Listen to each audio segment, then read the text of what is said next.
देश से काफ़ी हर कोने से यहाँ बच्चे आए हुए हैं और यही जम्मू कश्मीर की खूबसूरती है।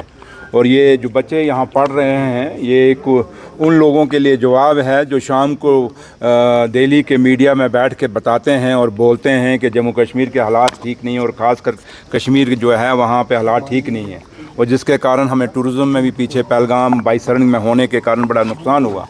लेकिन ये बच्चे जो यहाँ बैठे जिनसे मेरी काफ़ी इंटरेक्शन हुई और देश के जो कोने कोने से बच्चे आए, मैंने उनको पूछा, ये सवाल भी पूछा कि आपको जो टीवियों के ऊपर दिखाया जाता है क्या वो जम्मू कश्मीर ये है? तो उन बच्चों ने कहा नहीं, ये जम्मू कश्मीर बहुत खूबसूरत है, ये कश्मीर बहुत खूबसूरत है, यहाँ के लोग बड़े खूबसूरत हैं। और उन्होंने यहाँ की तारीफ़ की और इवन कि उन्होंने थम्स अप किया मेरे को बच्चों ने, और ख़ासकर बेटियाँ ज़्यादा हैं और उनसे मुलाकात हुई, इंटरेक्शन हुई, तो लिहाजा अच्छा लगा। और यहाँ आने का ये मकसद था, एक तो मेरी इन बच्चों के साथ इंटरेक्शन हो गई, और क्योंकि मैं पीडब्ल्यूडी मिनिस्टर हूँ इंचार्ज जम्मू कश्मीर का, और थोड़ा सा और क्योंकि जो डिपार्टमेंट सिडको है इसका भी मैं ये मेरे इंडस्ट्री मिनिस्ट्री के, क्योंकि मैं इंचार्ज इंडस्ट्री मिनिस्टर भी हूँ और मेरी मिनिस्ट्री के अंडर ये सिडको डिपार्टमेंट आता है और ये कम्प्लेक्स सिडको का है। और ये जगह जो हमने सिडको ने दी, और मैं देखना चाहता था जो इंस्टीट्यूट के लिए हमने जगह दी, इतनी कीमती जगह दी है, और क्या वो इंस्टीट्यूट जिसके लिए इतनी कॉस्टली ज़मीन दी गई है क्या हमारे बच्चों के लिए कोई फ़ायदा हो रहा है। और मुझे देखने में लगा और देखा और मैंने महसूस किया क्वालिटी जो अपना जहाँ तक यहाँ फैकल्टी का ताल्लुक़ है, यहाँ की एडमिनिस्ट्रेशन का ताल्लुक़ है, यहाँ के स्टाफ का ताल्लुक़ है, मुझे अच्छे लगे, उनका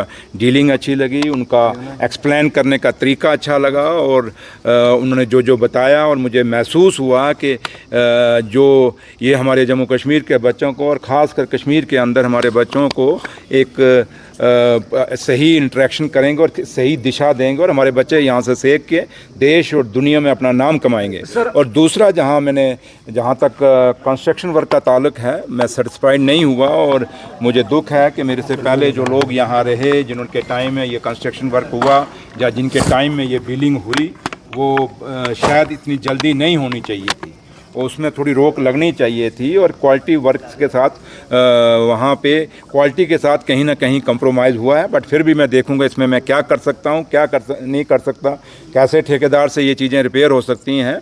तो इसलिए मैंने यहाँ तक मैं अपने लीडर और जम्मू कश्मीर के मुख्यमंत्री साहब जनाब उमर अब्दुल्ला साहब को भी ये चीज़ बताऊँगा और उनकी भी विज़िट यहाँ कराएंगे। एलजी साहब को भी सोचना पड़ेगा, खाली ये ट्रांसफ़र से नहीं। जम्मू कश्मीर एक बड़ा नाजुक स्टेट है और हम जम्मू कश्मीर के लोग बड़े भोले और सीधे हैं और लोगों का अपना एक भाईचारा है। लाख कोशिशें कोई कर ले कि हमारे भाईचारे को तोड़ सकेगा, नहीं तोड़ सकेगा। लेकिन एक चीज़ मैं कहूँगा कि जम्मू कश्मीर के लोगों को समझिए क्या हो रहा है। मैं देख रहा था कि हमारे फ्रूट्स के ट्रक्स सड़कों में खजल हो रहे थे और लोगों के फ्रूट बर्बाद हो रहा था। लेकिन कुछ लोग जो बीजेपी के बिके हुए लोग हैं वो नारे मार रहे थे, फारूक अब्दुल्ला मुर्दाबाद। भाई नेशनल हाईवे बंद है तो उमर अब्दुल्ला मुर्दाबाद, नेशनल हाईवे बंद है तो उमर अब्दुल्ला साहब ने क्या, उसमें क्या कसूर है? कसूर नारा लगाना तो एलजी साहब के खिलाफ लगाओ, जो मिनिस्ट्री के अंडर वो है नेशनल हाईवे उसके खिलाफ लगाओ।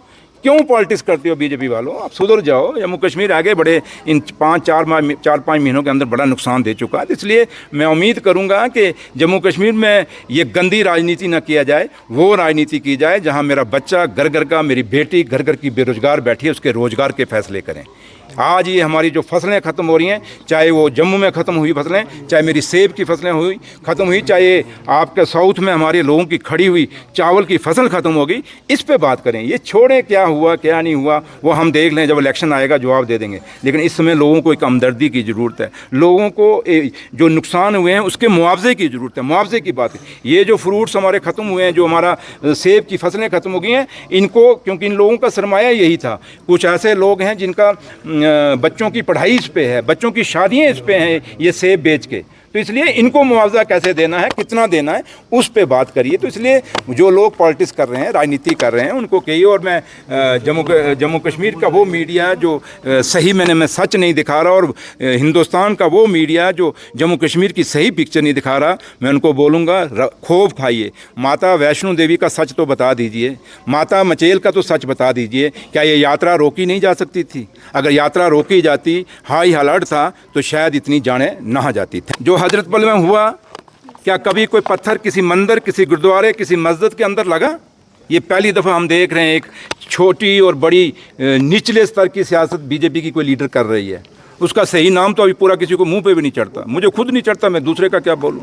तो इसलिए वो सोचती है शायद मैं मस्जिद मंदिरों गुरुद्वारों के, और जिसने मंदिर मस्जिद और गुरुद्वारों की सियासत की है ना, उसका कुछ नहीं बचा, तो यहाँ भी नहीं बचेगा। तो इसलिए चाहे वक्फ बोर्ड है, चाहे काफ है, अब मैंने कहा बोलने पे जाऊँ तो बड़ा कुछ है, चुप रहेंगे तो ठीक रहेंगे, लेकिन एक वक्त आएगा हम बहुत कुछ बोलेंगे। हम फिर भी मौका दे रहे हैं कि भैया हमें स्टेट दे दीजिए, हमारा बिजनेस रोल दे दीजिए। और ये अच्छा एक मुद्दा और था, देखिए जम्मू कश्मीर में आगे हमारे डेली वेजरों का मुद्दा ही नहीं ख़त्म हो रहा। कितना डेली वेजर, अभी पीछे हमने वो कमेटी बनाई कि इन डेली वेजरों को कैसे रेगुलाइज करें। अब हमें एक कमेटी और बनानी पड़ेगी। एलजी साहब भी तो डेली वेजर हैं, उनका कौन सा ऑर्डर आया है?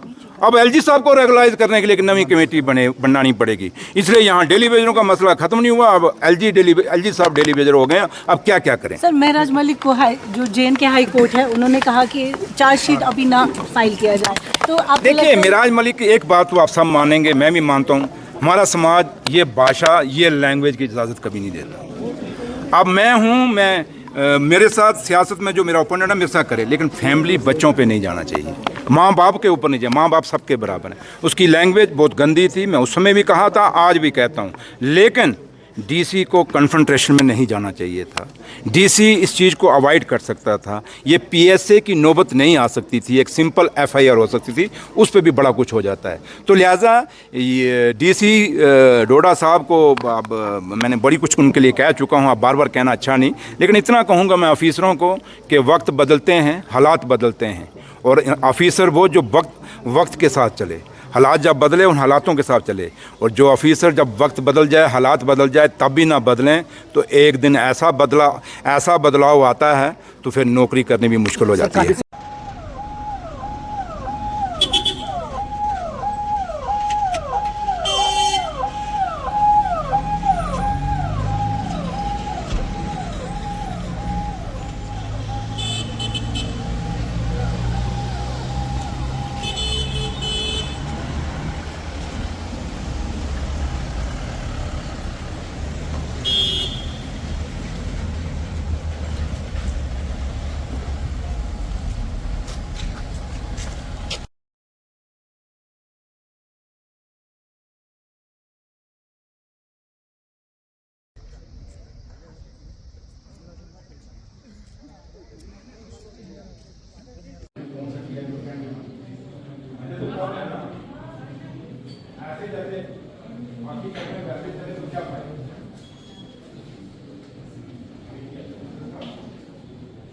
डालेंगे जो ट्रेडिशनल सब वो। आपने कोई यहाँ से कश्मीर में कोई लोग आपसे कोई डिज़ाइन करा के गए, या आप लोगों ने कोई डिज़ाइन करने नहीं सर, अभी हाँ नहीं सर, अगर प्रोजेक्ट्स में हम कॉस्ट के लिए हमने किया, कॉस्ट के लिए कश्मीर जम्मू इस कॉस्ट कश्मीर में सर शोहामा में हम उनको ट्रेन किए, वो अभी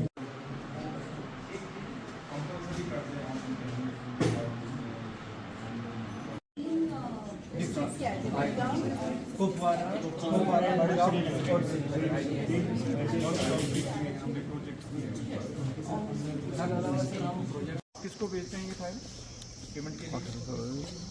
इसका क्या प्रोसीजर, नीचे कहाँ से, इसका रूट कहाँ से, ये कहाँ से जनरेट कहाँ से होती है ये फाइल? पहला कौन ऑफिसर है इसका? एक तो ये हो गए इंजीनियर, फॉरवर्ड तो सिर्फ से ही होती है।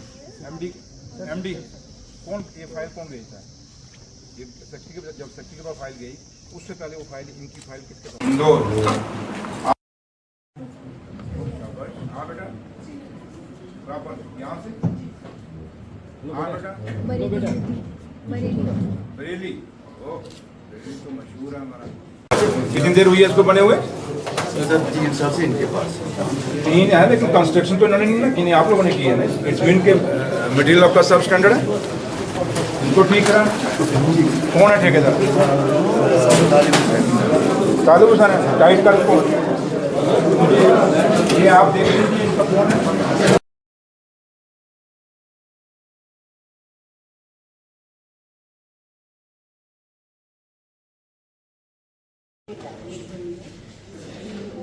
ये दोनों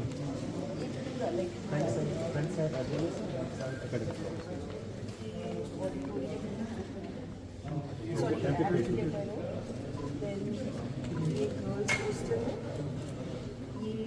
कैरेक्टर रेजिडेंस है। उसका क्या पर्पज है?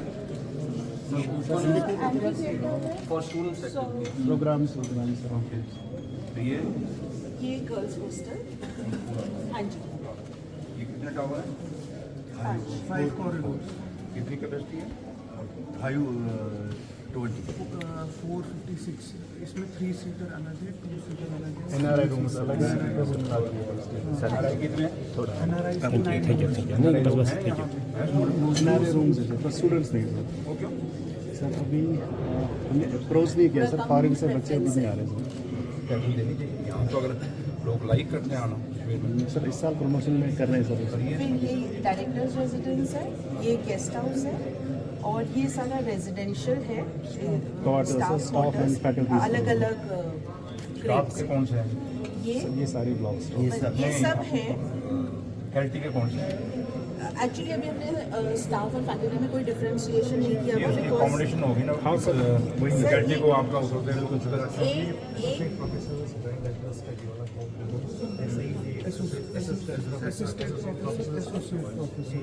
ये स्टाफ का बाकी staff local local local agency local agency sports का क्या रखा है? स्पोर्ट्स का बास्केटबॉल और वॉलीबॉल कोर्ट यहाँ है ये हमारे कम्युनिटी सेंटर ये हमारा नहीं, ये क्रिकेट वगैरह हॉकी वगैरह को बच्चा खेलते हैं ज़्यादा। हमें शॉर्टेज है सर अभी लैंड की हमने लोगों से रिक्वेस्ट की है उस साइड से हमें 28 कनाल रोड दे दें वो किसके पास है? वो भी सड़कों के पास है हमें कैबिनेट डिसीजन आया था सर 160 का उसमें से अभी सर 130 मिला है अब क्यों देंगे आपको बताओ? बच्चों के लिए